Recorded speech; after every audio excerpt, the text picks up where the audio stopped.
Hi guys, good morning. It's February 14. It's Heart Day. Sa lahat ng mag-asawa, happy Valentine's. Sa lahat ng mga mag-jowa, happy Valentine's sa inyong lahat. Ngayong February 14, ngayong araw na to is may naisip ako guys. Ipaprank namin ang ating kapatid na si Sis Lilibet Galot. Sorry na ate. Love na love ka ni Bunso. Sorry na agad. Ngayong araw na to kasi guys is memorable sa aking kapatid. Or sa kanilang dalawa silang mag-asawa. Memorable ito sa kanila. Kasi nung nakaraang taon guys is sa barangay sila nag-date.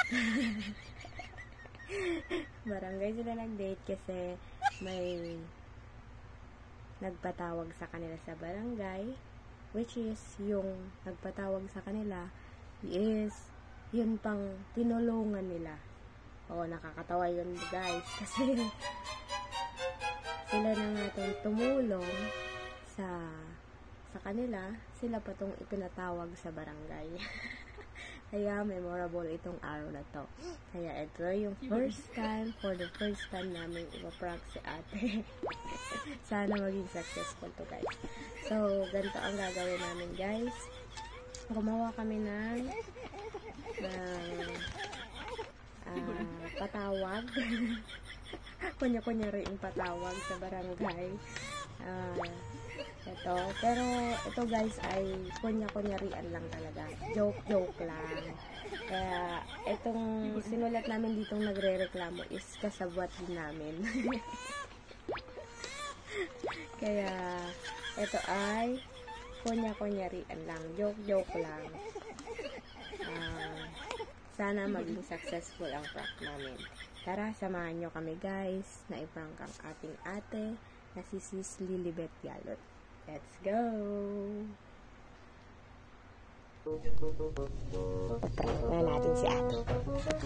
Siset up lang ang camera.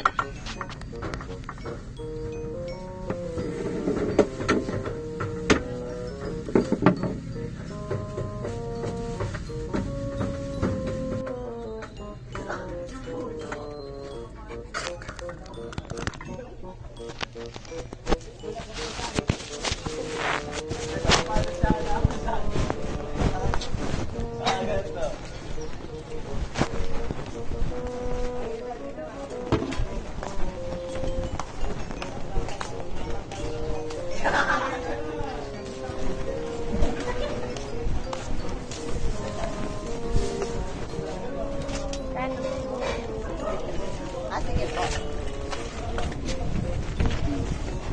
Kain na po yan.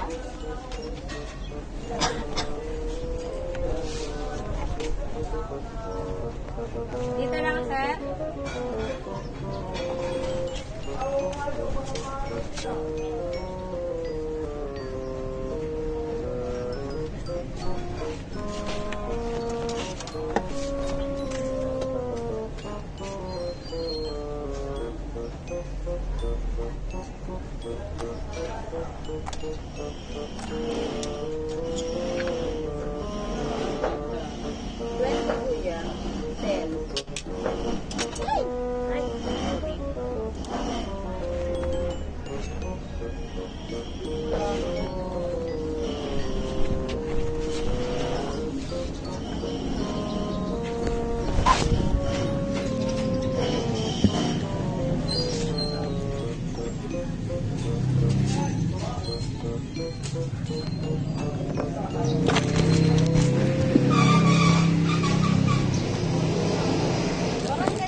Oo.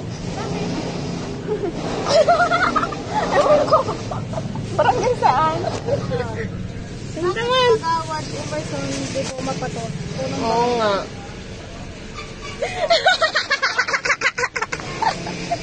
Ewan ko din.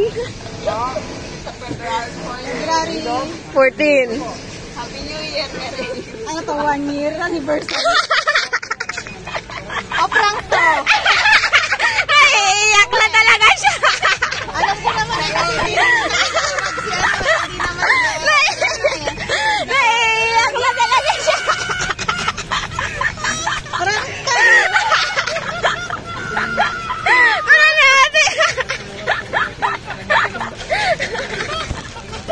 kuya talaga, si mastermind.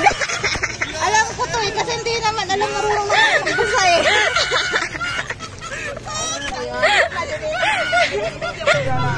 Do success, do. Success.